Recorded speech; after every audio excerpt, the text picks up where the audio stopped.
এক প্রসূতির মৃত্যু সংকটে আরো ৩। অবশেষে ঘুম ভাঙল সরকারের। পশ্চিমবঙ্গ ফার্মাসিউটিক্যালের স্যালাইন ব্যবহার বন্ধের নির্দেশিকা জারি করা হলো। সব সরকারি হাসপাতালে বিতর্কিত রিঙ্গার ল্যাকটেড স্যালাইন ব্যবহার বন্ধের নির্দেশ। হোয়াটসঅ্যাপ মেসেজের পর এবার স্বাস্থ্য ভবনের নির্দেশিকা। সমস্ত সরকারি হাসপাতালে বিতর্কিত রিঙ্গার ল্যাকটেড স্যালাইন ব্যবহার বন্ধের নির্দেশিকা জারি স্বাস্থ্য দপ্তরের। সন্দীপ সরকার আমাদের সঙ্গে এই মুহূর্তে টেলিফোনে রয়েছেন। সন্দীপ, অবশেষে ব্যবহার বন্ধের নির্দেশিকা জারি করা হলো, কি বলা হয়েছে এই নির্দেশিকায়?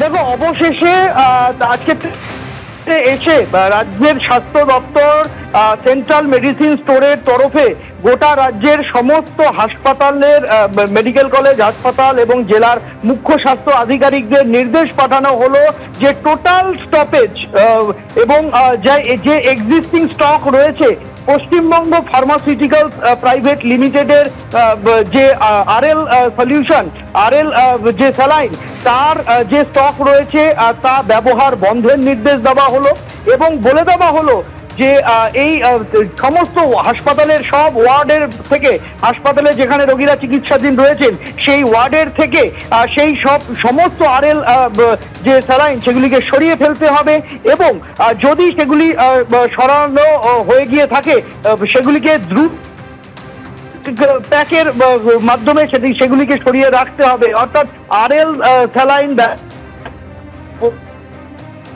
প্রাইভেট লিমিটেড সংস্থার এই নির্দেশিকাটা এলো আজকে।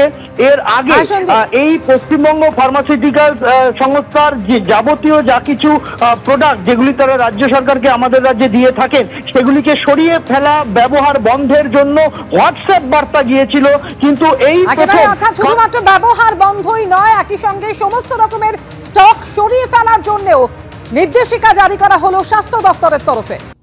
মেডিসিনস, ড্রাগস, ইকুইপমেন্টস নিয়ে আমাদের একটা সিস্টেম ইন প্লেস আছে, যার মাধ্যমে আমরা প্রকিউরমেন্ট অ্যান্ড সাপ্লাইজ ব্যাপারে সবসময় মনিটর করা হয় হেলথ ডিপার্টমেন্টের মাধ্যমেও। এই ক্ষেত্রেও আমরা যে স্যাম্পলস কালেক্ট করা হয়েছে ও ডিটেল ইনভেস্টিগেশন জানিয়ে পাঠানো হয়েছে। রিপোর্টও প্রাথমিক রিপোর্টও যেটা এসছে তার মাধ্যমে আমরা যে মেডিসিনস এবং ড্রাগস ওখানে ইউজ করা হয়েছে যাদের রিপোর্ট চলে এসছে ওটাকে আমরা রিমুভ করে দেওয়ার নির্দেশ দিয়েছি এবং এটা ওখানে ইউজ করা যাবে না, এই ব্যাপারে হেলথ ডিপার্টমেন্ট নির্দেশ দিচ্ছে।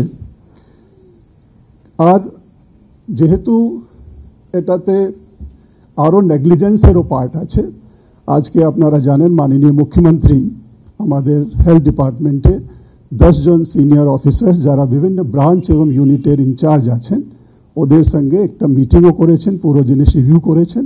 রিভিউ করার পরে ক্লিয়ার ডাইরেকশনস দেওয়া হয়েছে কি সাচ নেগলিজেন্স বা অ্যাডমিনিস্ট্রেটিভ ও প্রসিজারাল ল্যাপসেস কোনোভাবেই টলারেট করা যাবে না এবং ডিটেল ইনভেস্টিগেশন রিপোর্ট আসার পরে যারা রেসপন্সিবল আছেন, যারা গিলটি আছেন ওদের বিরুদ্ধে স্ট্রিক্ট অ্যাকশন নেওয়া হবে।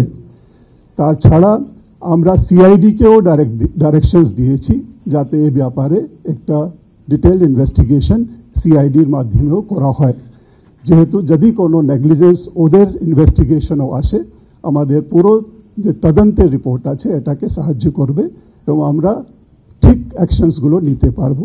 আরও একটা ব্যবস্থা আমরা যেটা করতে যাচ্ছি যাতে এই যে কারেক্টিভ অ্যাকশনসগুলো এভাবে নিতে হবে যাতে এই সব ইনসিডেন্টসগুলো আগামী দিনে ইন ফিউচারে রিকার না করে, এই ব্যাপারেও হেলথ ডিপার্টমেন্টকে মাননীয় মুখ্যমন্ত্রী নির্দেশ দিয়েছেন। তো এটাই হলো আমার তরফ থেকে প্রাথমিকভাবে আপনাদেরকে বলা। আমরা সব রকম ব্যবস্থা করছি, এটা একটা বড় লস। আমরা যে ডিসিজড ফ্যামিলি ওদের সঙ্গেও টাচে আছি, ওদেরকেও যেরকম সাপোর্ট করার প্রয়োজন এই সব সাপোর্ট করা হবে। একটা ঘটনা, দুর্ভাগ্যজনক ঘটনা ঘটেছে, এটা যাতে আগামী দিনে পরবর্তীকালে না ঘটে এর জন্যে আমাদেরকে কারেক্টিভ অ্যাকশনস নিতে হবে।